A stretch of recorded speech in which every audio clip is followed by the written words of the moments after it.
കർത്താവിന്റെ അതിപരിശുദ്ധ നാമം ഇന്ന് പ്രഭാതത്തിലും മഹത്വപ്പെടുമാറാകട്ടെ. എല്ലാ സഹോദരങ്ങൾക്കും യേശുക്രിസ്തുവിന്റെ അനുഗ്രഹീത നാമത്തിൽ ക്രിസ്തീയ വന്ദനത്തെ അറിയിക്കുന്നു. ഓരോ ദിവസവും അവിടുത്തെ സന്നിധിയിലേക്ക് കടന്നു വന്ന അബ്ബാ പിതാവെ എന്ന് വിളിക്കുന്ന പുത്രത്തിന്റെ അവകാശം അവിടെ തന്നല്ലോ, തിരുത്തത്തിന്റെ ആത്മാവിനെ അല്ലല്ലോ നാം പ്രാപിച്ചത്. ധൈര്യത്തോടെ കൃപാസനത്തിന്റെ അടുക്കിലേക്ക് അടുത്തു വരാൻ എന്നും നമുക്കിടയാവണം. എന്റെ നീതിമാൻ വിശ്വാസത്താൽ ജീവിക്കുന്നുവെന്ന് ശക്തമായി പ്രഖ്യാപനം ചെയ്യണം. വിശ്വാസത്തിന്റെ നായകനും ഉയർത്തിവരുത്തുന്നവനുമായ കർത്താവിനെ ശ്രദ്ധിച്ച് നോക്കണം. നമ്മുടെ ഓരോ ദിവസത്തെ യാത്രകളിൽ ഭയപ്പെടേണ്ട, ഞാൻ നിന്നോട് കൂടെയുണ്ട്. ഭ്രമിച്ചു നോക്കണ്ട, ഞാൻ നിന്റെ ദൈവമാകുന്നു. എന്റെ നീതിയുള്ള വലങ്കൈ കൊണ്ട് ഞാൻ നിന്നെ താങ്ങും എന്ന് അരുളിച്ചെയ്ത ശ്രേഷ്ഠനായ കർത്താവിന്റെ ആ ശ്രേഷ്ഠ ശബ്ദത്തിനായി നമുക്ക് സ്തോത്രം ചെയ്യാം. വഴിയൊരുക്കും അവിടുന്ന് ആഴികളിൽ വലങ്കൈ പിടിച്ച് അവിടുന്ന് നമ്മെ നടത്തുമെന്ന് പാട്ടുകാരൻ പാടിയതുപോലെ അത്ഭുതം ചെയ്യുന്ന ഒരു കർത്താവ് ഇന്നും ജീവിക്കുന്നു. കരുണാമയനായ കർത്താവ് ജീവിക്കുന്നു. തന്റെ സകല പ്രവൃത്തികളോടും അവിടുത്തെ കരുണ തോന്നുന്നു. ഓരോ ജഡത്തിനും അതിന്റെ ആഹാരം കൊടുക്കും. മനം തകർന്നവരെ സൗഖ്യമാക്കി അവരുടെ മുറിവുകളെ കെട്ടുന്ന ഒരു ദൈവമാണ് നമ്മുടെ ദൈവം. മാറാത്ത മുറിവും മറക്കാത്ത മുറിവും, പലപ്പോഴും പൊങ്ങി വരുന്ന പല ഓർമ്മകളും, അതിനെയൊക്കെ മറവോട് ചേർത്തണച്ച് നമ്മെ ആശ്വസിപ്പിക്കുന്നത് പോലെ ആശ്വസിപ്പിക്കുന്ന,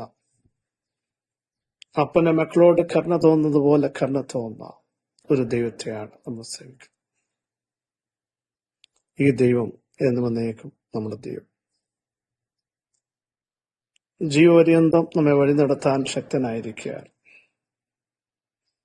അവിടുത്തെ ബലമുള്ള കരങ്ങളിൽ നമുക്ക് താഴ്ത്തിയേൽപ്പിക്കാം. രാജാവും കർത്താവുമായ തന്മാത്രം അമർത്യതയുള്ളവൻ, അടുത്തുകൂടാത്ത വെളിച്ചത്തിൽ വസിക്കുന്നു ഭൂരാജാക്കന്മാർക്ക് അധിപൻ, ഇന്നും നമ്മുടെ മധ്യേ ഉലാവും. നമുക്ക് ഡയറക്റ്റ് അവിടുത്തെയോട് പറയാൻ കഴിയും, പ്രിയരെ, ഒരു മധ്യസ്ഥന്റെ ആവശ്യമില്ല. അബ്ബാ എന്ന് വിളിച്ചാൽ ഞാൻ നിനക്ക് എന്ത് ചെയ്ത് തരണമെന്ന് ചോദിക്കുന്ന ആ ശബ്ദം ഇന്നും മുഴങ്ങും. സമുദ്രത്തിന്റെ അറ്റത്ത് നിന്ന് പാർത്താലും അവിടെ നടത്തുന്ന ആ ശ്രേഷ്ഠ ഭുജം, അതിനായി നമുക്ക് നന്ദിയോടെ സ്തോത്രം ചെയ്യും. ആരംഭത്തിൽ തന്നെ അവസാനം അറിയുന്ന, പൂർവ്വകാലത്ത് തന്നെ മേലാൽ സംഭവിപ്പാൻ അറിയിക്കുന്ന ഉന്നതനായ ദൈവത്തിന് നമുക്ക് നന്ദി നിറഞ്ഞ ഹൃദയത്തോടെ സ്തോത്രം ചെയ്യും. അവിടത്തേക്ക് മഹത്വം കരേറ്റാം. നമ്മുടെ കർത്താവ് ജീവിക്കുന്നു, അതുകൊണ്ട് നമ്മളും ജീവിക്കും. സ്തോത്രം. വളരെ സുപരിതമായ ഒരു വാക്യം. ഉൽപ്പത്തി പുസ്തകം 21 അധ്യായം 1 വാക്യം. അനന്തരം യഹോവ താൻ അരുളി ചെയ്തിരുന്നത് പോലെ സാറയെ സന്ദർശിച്ചു. താൻ വാഗ്ദത്തം ചെയ്തിരുന്നത് യഹോവ സാറയ്ക്ക് നിവർത്തിച്ചു കൊടുത്തു. ഈ ഭാഗം നമുക്കെല്ലാം അറിയാവുന്നതാണ്. ദൈവം അബ്രഹാമിനോട് അരുളപ്പാട് അറിയിച്ചു. നീണ്ട 25 വർഷം വാഗ്ദത്തത്തിന് വേണ്ടി കാത്തിരുന്നു. അബ്രഹാം പറഞ്ഞു, ദമേശ്യക്കാരനായ എലയാസർ മതി, അല്ലെങ്കിൽ ഇസ്മായിൽ എന്റെ മുമ്പാകെ ജീവിച്ചിരുന്നാൽ മതി, അതിലൊക്കെ ഞാൻ സംതൃപ്തി അടഞ്ഞോളാം എന്ന് പറഞ്ഞ സമയങ്ങളുണ്ടായിരുന്നു. അബ്രഹാം തന്റെ ശരീരത്തിന്റെ നിർജീവത്വം ഗ്രഹിച്ചു. എന്ന് പറഞ്ഞാൽ ശരീരം ഡെഡായിപ്പോയി, അവയവങ്ങൾ. സാറയുടെ ഗർഭപാത്രത്തിന്റെ നിർജീവത്വം ഗ്രഹിച്ചു. സാധ്യതകളെല്ലാം അടഞ്ഞു. ഇനി ഒരു കുഞ്ഞ് ജനിക്കുമോ എന്ന് അബ്രഹാം ചോദിച്ചു. സാറ ഒരു മകനെ അണയ്ക്കുമോ എന്ന് ചോദിച്ചു. അസാധ്യങ്ങളുടെ ഒത്തിരി ചോദ്യങ്ങൾ. സാഹചര്യങ്ങൾ നോക്കിയാൽ ഒരു കാരണവശാലും ഒരു കുഞ്ഞുണ്ടാവില്ല. ഡെഡായിപ്പോയി, അസ്തമിച്ചുപോയി. അകത്ത് ചോദ്യങ്ങൾ വന്നു. ദൈവത്തിന്റെ അരുളപ്പാട് കേട്ട സാറ ചിരിച്ചു, ഉള്ളിൽ ചിരിച്ചു. അബ്രഹാം കവിണ്ണു വേണ്ടി ചിരിച്ചു. എന്താണ് ഈ കേൾക്കുന്നത് എന്നുള്ള ശക്തമായ ഒരു ചിന്ത അബ്രഹാമിന്റെ അകത്ത്. പ്രിയ സഹോദരങ്ങളെ, ഇതുപോലെ പല സാഹചര്യങ്ങളും നമ്മുടെ മുമ്പിൽ എതിരാണ്. ദേശമെതിരാകും, നിയമങ്ങളെതിരാകും, അധികാരങ്ങളെതിരാകും. കാലങ്ങൾ പഴകിപ്പോയതും ഇനിയും ഒരു വിടുതൽ വരാൻ എങ്ങു നിന്നും ഒരു സാധ്യതയില്ലെന്നും, ഒന്നുകൂടി പറഞ്ഞാൽ കൈവിട്ടു പോയതും നിയന്ത്രണം നഷ്ടപ്പെട്ടതും ഒക്കെ ആയിരിക്കുന്ന വിഷയങ്ങളുടെ മേൽ ദൈവം ഒരു വാക്ക് പറഞ്ഞിട്ടുണ്ടെങ്കിൽ, ദൈവശബ്ദം വർഷങ്ങൾക്ക് മുമ്പോ മാസങ്ങൾക്ക് മുമ്പോ കേട്ടിട്ടുണ്ടെങ്കിൽ, സമയങ്ങളെ നോക്കരുത്, കാലങ്ങളെയും സമയങ്ങളെയും മാറ്റാൻ എന്റെ ദൈവത്തിന് കഴിയും.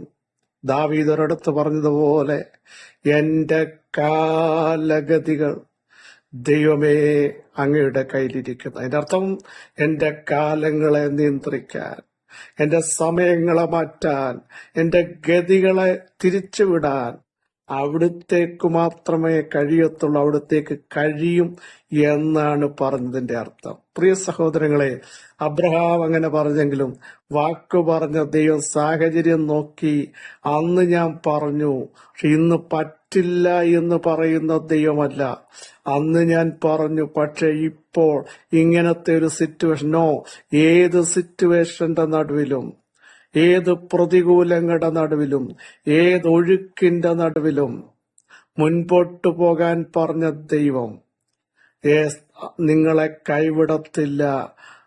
ഇനി നോക്കുക, കുറിവാക്യം, സാഹചര്യങ്ങളൊക്കെ എതിരായപ്പോഴാ ഇവിടെ ദൈവപ്രവൃത്തി വന്നു. നോക്കൂ, ദൈവം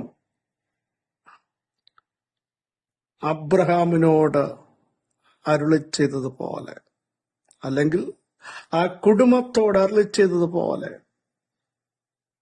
സാറയെ സന്ദർശിച്ചു. ദൈവത്തിന്റെ ഒരു സന്ദർശനം വന്നാൽ നിന്റെ ശരീരത്തിന്റെ അവസ്ഥ ദൈവത്തിന് പ്രശ്നമല്ല, രാജ്യങ്ങളുടെ അവസ്ഥ പ്രശ്നമല്ല, കുടുംബക്കാര് പറഞ്ഞത് പ്രശ്നമല്ല, വീട്ടുകാരും നാട്ടുകാരും പറഞ്ഞത് പ്രശ്നമല്ല, നിയമം പറഞ്ഞത് പ്രശ്നമാക്കരുത്. ദൈവം ഒരു വാക്ക് പറഞ്ഞെങ്കിൽ ദൈവം നിങ്ങളെ സന്ദർശിക്കും, നിങ്ങളുടെ വിഷയത്തെ സന്ദർശിക്കും, നിങ്ങളുടെ പ്രശ്നങ്ങളെ ദൈവം സന്ദർശിക്കും. നിങ്ങൾ ഫേസ് ചെയ്യുന്ന കുരുക്കുകളുടെ അകത്തേക്ക് ദൈവം ഇറങ്ങി വരും. നിലനിൽപ്പ് അപകടത്തിലായോ, കുടുംബം തകരുമെന്ന് ചിന്തിക്കുന്നോ, കൈവിട്ടുപോയ ചില തലമുറകളാകട്ടെ, ദൈവം ഒരുവനോട്, ഒരു കുടുംബത്തോട് ഉറപ്പാട് അറിയിച്ചിട്ടുണ്ടെങ്കിൽ അത് സംഭവിക്കും.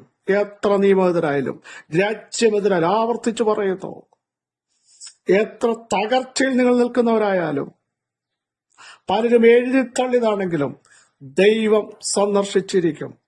താൻ അരുളി ചെയ്തതുപോലെ തന്നെ സാറയ്ക്ക് നിവർത്തിച്ചു കൊടുത്ത ദൈവം ഇന്ന് പകൽ തന്റെ ജനത്തെ നോക്കി വിളിച്ചു പറയുന്നു, നിർജീവമായ ഗർഭപാത്രം, നിർജീവമായ നിങ്ങളുടെ വിഷയങ്ങൾ, നിർജീവമായ നിങ്ങളുടെ അവസ്ഥകൾ ഇപ്പോൾ നിങ്ങളുടെ അകത്ത് തന്നെ പറയുന്നു, ഇതെങ്ങനെ നടക്കും?